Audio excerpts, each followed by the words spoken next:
नमस्कार दर्शक बंधु ओइंड ओडिया चैनल समस्त दर्शक बंधु मानक पाणीपाग चैनल को स्वागत। दर्शक बंधु बर्तमान समय राज्यर विभिन्न अंचल में तांडव रचुची काल बैशाखी उपकूल रूपांत सबुठी धूलीझड़ जनजीवन अस्तव्यस्त करुछि।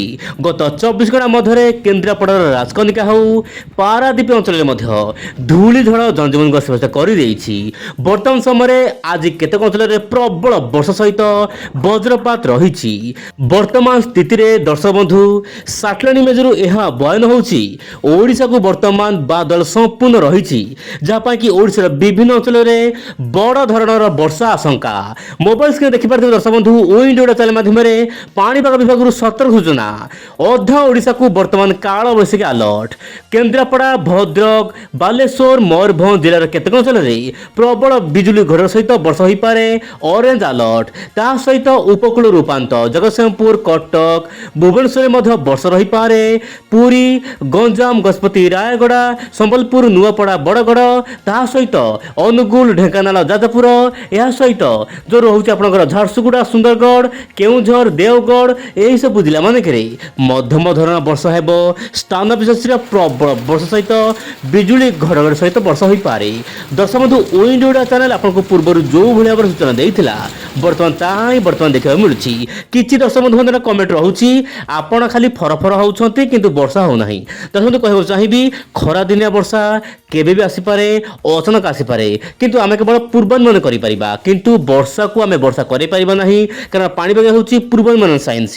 वर्तमान आपण देखंतु दर्शक बंधु ओइंड ओडिया चैनल माध्यम रे सबुठु बड़ खबर आपण देखुछंती वर्तमान समय उत्तर पश्चिम दिगरु आसीथिबा जो रहुथिला पश्चिम झड़ वर्तमान ओडिशा मुहा होईची बा उत्तर पूर्व मुहा होईची जहा पई कि ओडिशा समेत देशर विभिन्न भाग में वर्षा हो पारे जहाँ बर्तमान वायु चलन माध्यम जना पड़ुछि। दर्शक बंधु रायगढ़ नहीं दर्शक बंधु रायगढ़ नहीं केउझर बेल्ट रे अधिक झड़ वर्षा देखा मिल पारे। समुद्र अंचल जो रोचे पारादीप भद्रक धामर आखपाख अंचल काल बैशाखी जनित वर्षा देखा मिल पारे बोली जहाँ वर्तमान समय अपडेट आसूची। किंतु भारतीय पाणीपाग कौन रही अपडेट आप देखो दर्शक बंधु भारतीय पाणीपाग बड़ अपडेट ओडिशा को ऑरेंज अलर्ट कहीं ओडिशा रे वर्षा हेब पवन बेग 50 ରୁ 60 किलोमीटर किसी अंचल में प्रबल कुआपथ बृष्टिपात हो पारे। आप जानते ओडिशा को वर्तमान रही ऑरेंज अलर्ट जमी राजस्थान में हठात प्रबल मात्रा रे झड़ वर्षा है कुआपथर वर्षा है एमती कि मरुभूमि हठात पाल्टी गला बरफ पात से ही दर्शक बंधु वर्तमान समय देशर विभिन्न भाग में वर्षा होउची।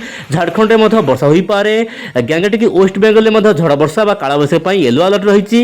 यह सहित बिहार को येलो अलर्ट रही प्रबल वर्षा यह सहित जो रोचे सिक्किम अंचल होउची ता सहित हिमाचल प्रदेश एपटे आपंकर आसाम मेघालय यह आखपाख अंचल देखा मिल पारे झड़ वर्षा ता सहित पवन मात्रा प्राय 80 किलोमीटर अधिक जापे। मध्य प्रदेश उत्तराखंड में वर्षा पवन हो पारे। दर्शक बंधु मोटामोटी कहगले देशर विभिन्न अंचल में वर्षा हेब। आगामी दिन पाणीपाग खबर देखंतु ओइंड ओडिया चैनल माध्यम जड़ित हो रुहंतु। आज पुणी देखा आसना काली आउ न्यू अपडेट रे। नमस्कार जय जगन्नाथ दर्शक बंधु।